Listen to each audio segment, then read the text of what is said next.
Welcome to the place where we learn about and learn from the leaders in our field who are powering human creativity. I am Aaron Dworkin, and this is Arts Engines.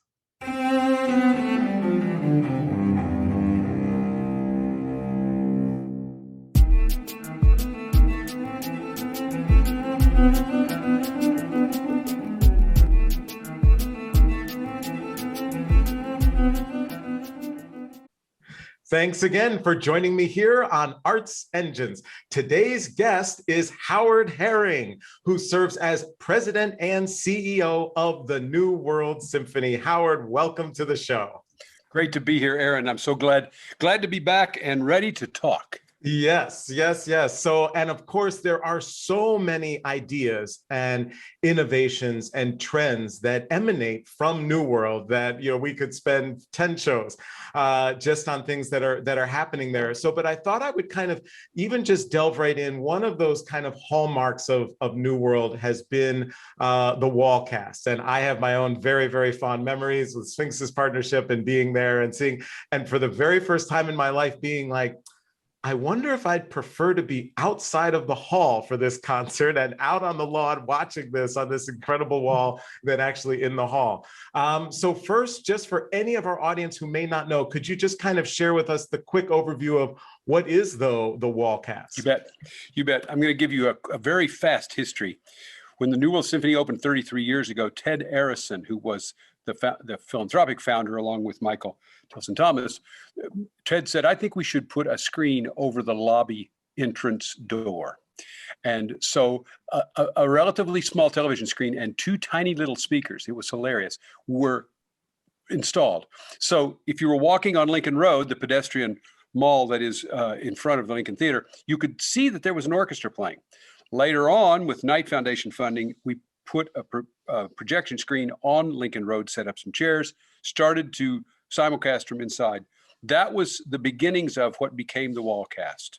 So as we moved to the building, and as we talked with Frank Gehry, the idea was that we would turn the building inside out, that we would capture what was going on in a performance and then bring it out to the wall live and in the moment.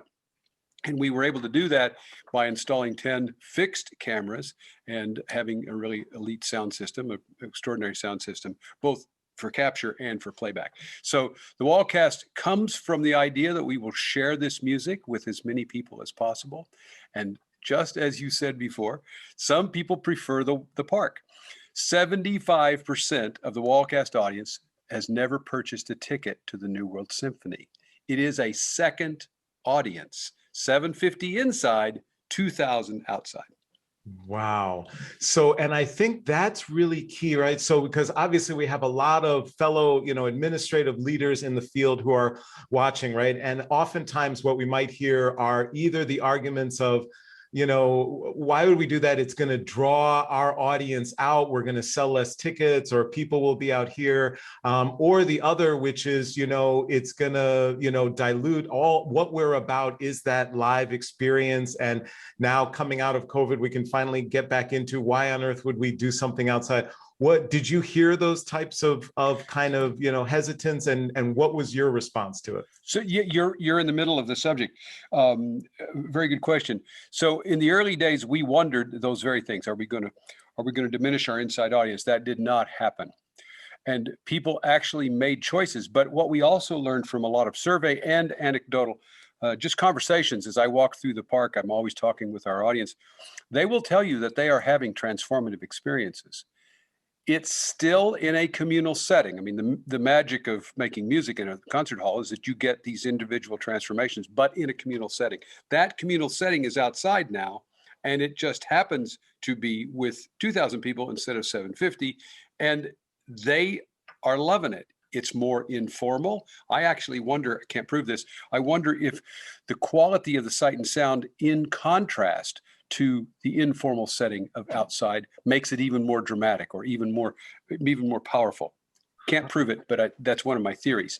One of the things that they have told us is that their first reason for coming is that they love to be outside in the Miami wintertime weather. The second reason is because they get to be with their friends. And the third reason, a close third, is that they love this music. So it's interesting that the balance point has to do with community and being outdoors and informal, and also hearing the music. Interesting. That's phenomenal. And then do you find that because maybe it's those first two reasons that may draw people initially, but then it's the music that really, you know, keeps them coming back, and they find that they are immersed now in this medium that we all love so much? Yeah, they are coming back for sure. There's about 10,000 people in the Wallcast Concert Club, and we correspond with them all the time. But we've gotten to know that audience just like we get to know the inside audience. These are now part of the New World family, and they come back over and over and over again. Wow. So kind of taking this digital idea, right? Obviously, this past year was unique for all of us. In some ways, I feel like New World may have been positioned in some ways better than many institutions because of just how much technology you were already incorporating. Do you find that these digital landscapes, and as you're moving forward, is it not only an opportunity to connect with people differently, but do you find it informs the art that you're making at all, that it has any influence on what you're actually creating? Yeah.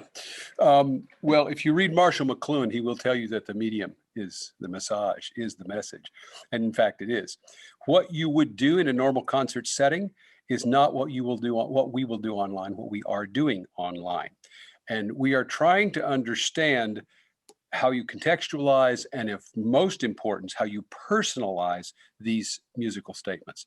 Michael is so good at this, and he has done it for such a long time. You got to remember, he finished the New York Philharmonic Young People's Concerts. The last 5 years of broadcasts, he was doing that as the conductor and MC. So even in his 20s, he was learning how to talk to the camera. We are trying to teach our fellows how to talk to the camera because we understand that this is indeed the future. It affects how you bring the music forward in terms of start times, in terms of durations, in terms of how you alert people to the fact that something's coming. I'll give you a good example.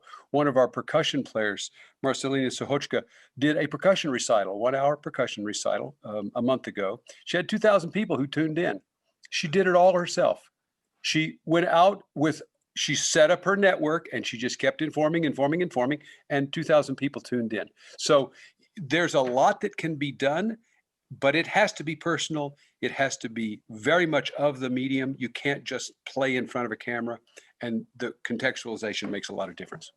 And I think that's really key, because I think a lot of times some organizations or ensembles just say, oh, okay, people are going digital. They got 2,000, 5,000 people, whatever. We'll just do what we do. We're just going to play, put a camera there, and then expect magic to happen. And they realize you really do have to immerse and embrace this new medium and let it influence how you're going to do it. And I love too what you said about personalizing, that you have to create what is a very personalized connection through that digital medium. So well, it's the same as this conversation. I mean, people have come to know you because of this program, and that becomes then their understanding of you. It's that simple. Yeah, no, absolutely. So now you guys are even evolving this further. And so my understanding is there now will be a mobile Wallcast. So could you kind of share a little how on earth do you take what is the wall of your theater and move it around your community? So this was a crazy idea. And it's an extension of Ted Arison saying to Michael, hey, we should put this screen above the door of the lobby. It's 9 by 16. It is high-end video display. LED wall is what it is. And it is on a trailer that allows us to pull it around Miami. It actually is in Miami now. It is finally with us. And we will spend next fall understanding how to get into the neighborhoods with this representation. High-end speakers, 9 by 16 LED wall. Our fellows, some of the students of our fellows, we work with some of the public schools and also the Miami Music Project, which is an El Sistema type program. So we'll have those kids with us. We'll do a little bit of live performance, a little bit of talking about the music they're about to hear, and then most likely short performances, 20 minutes, 30 minutes, not more. And maybe we do it twice in a neighborhood on a given Friday night or a Saturday night or a Thursday night. But the key, going back to the personal, the key here is making the connection to those people in those neighborhoods. so that they are expecting us, but we understand how to talk to them. And in fact, they become part of these presentations as well. So it's, we are definitely going to the audience, and we hope we're going to make some friends. Maybe they come to New World to come inside. Maybe they come to the Wallcast, but maybe they just know us through the mobile wall, and that would be fine. Wow, it's incredible. And so just so I'm understanding, will you bring live musicians out into the community and do that? Or will the musicians be even at the hall and then that's broadcast live out to the mobile wall? How are you thinking of doing different? Yes and yes.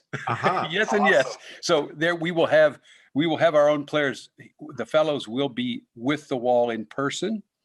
And hopefully some of their students and people from the neighborhood who would be part of speaking on our behalf or on behalf of the music or the institution or the neighborhood. But then the actual presentation on the LED wall will be a concert or some portion of a concert from New World.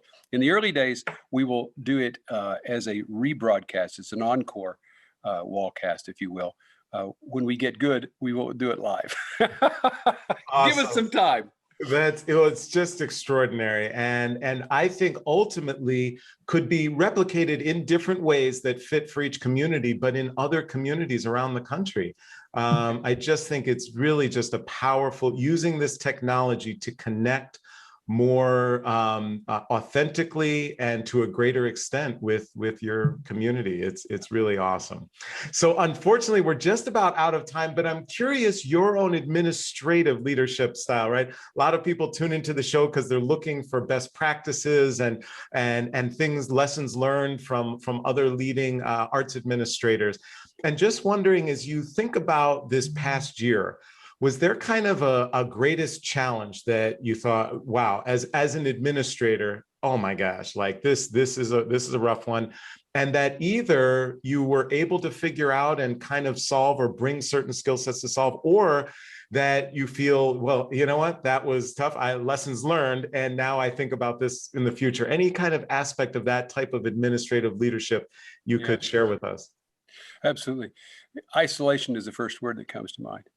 The isolation was intense in terms of our own understanding of it. We were by ourselves, and we were accustomed at the New World Symphony. We are all right here. I mean, my office is on the practice floor. So I'm right in the middle of the swirl of the fellows as they come and go, and we're here with the audience, and we're here with the community, et cetera, et cetera.